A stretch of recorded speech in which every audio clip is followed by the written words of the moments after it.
State lawmakers are considering legislation that would help renovate Chase Field. The idea is to redirect existing sales and income taxes generated at the ballpark and use that formula as a long-term revenue stream to update the stadium. The bill's sponsor is Republican Representative Jeff Weniger of Chandler. Good to see you again. Thanks for joining us. Thank you for having me. All right, HB 2704. That's what we're talking about here. What are we talking about? We're talking about finding a way to have our world champion Arizona Diamondbacks stay here and renovate Chase Field so they can stay right here in downtown Phoenix, which I think is really important to the whole ecosystem down here. We've heard from different business owners, different restaurateurs and stuff that it's really important they stay here.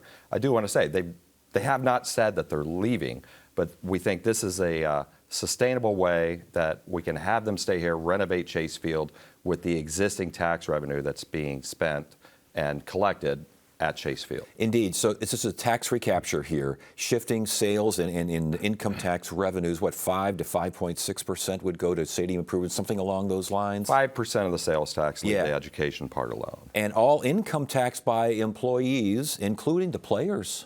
The players, and actually if they're filing a joint return, there's significant others. And this goes into what? A reserve account run by the county? Who holds this money? Yeah, run by the county. The decision will be made by the county board. The treasurer at a certain point will take those monies and send them there.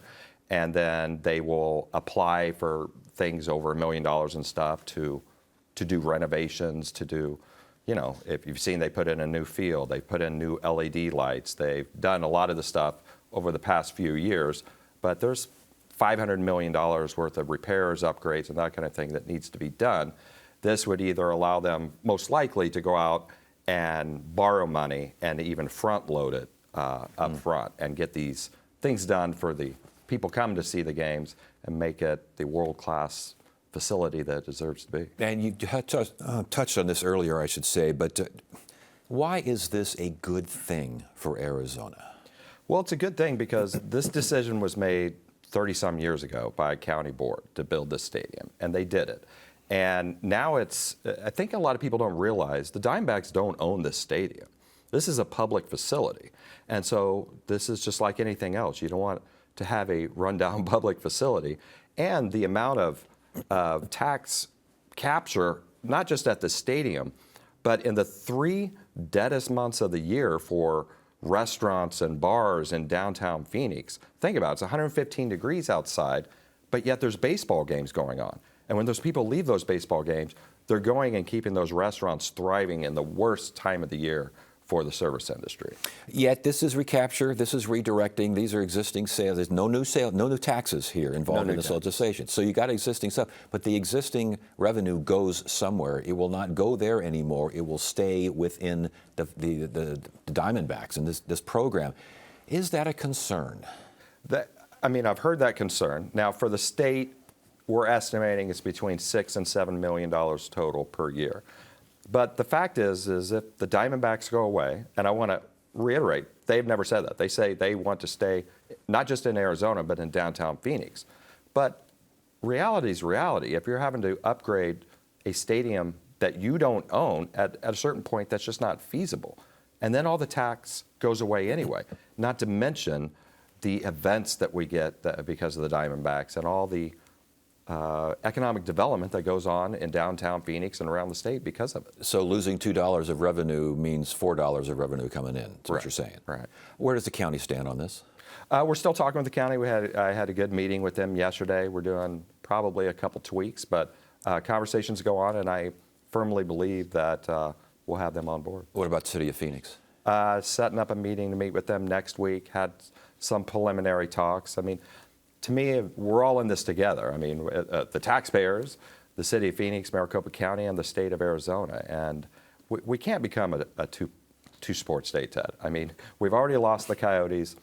This is not just the world champions of the past Diamondbacks, but I think people are feeling pretty good about some acquisitions and where they're going for the near future as well. Yeah, and you know, we talk about the Diamondbacks and teams and losing and keeping. The Cardinals are here and they're in Glendale because of, it sounds like a similar formula. Is this, how does this differ from what the Cardinals have in Glendale? It's similar, but you know, they have their own thing that we designed this specifically for the Diamondbacks. There's no rental car tax or any of that. And it's just literally everything within the footprint of the stadium. So it's easy to describe to people because we're not talking about anything outside of that. But I love the Cardinals as well and love going to the game. And this, as a long-term revenue stream, this is open-ended here? How does this work?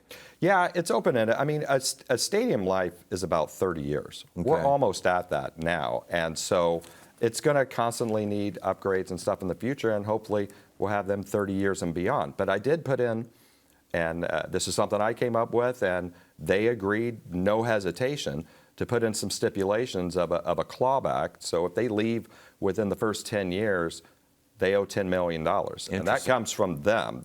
Yes. Also, every bit of money that's in the fund reverts back, but a $10 million penalty to them. So is there a lease extension connected here? I mean, it sounds like there might be, might not. It's not connected, but obviously, and talking to the county, I can't speak for them, but this goes a long way in furthering those discussions when you have a sustainable revenue source to keep this a world-class facility. Okay, where's this legislation stand right now?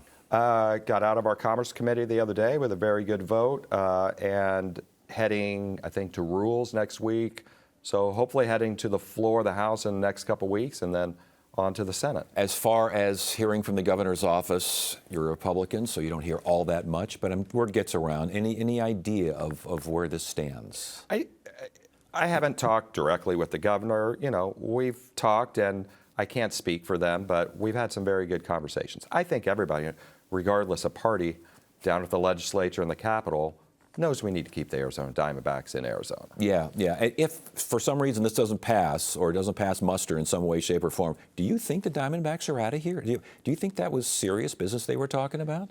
I mean, they've never said that. I'm just saying they can't keep putting money into a stadium that they don't own. I fully am confident we're going to get this bill through and we're going to keep the Arizona Diamondbacks right here in downtown Phoenix. Representative Jeff Weniger, again, Republican Chandler, good to see you again. Thanks for joining us. Thank you.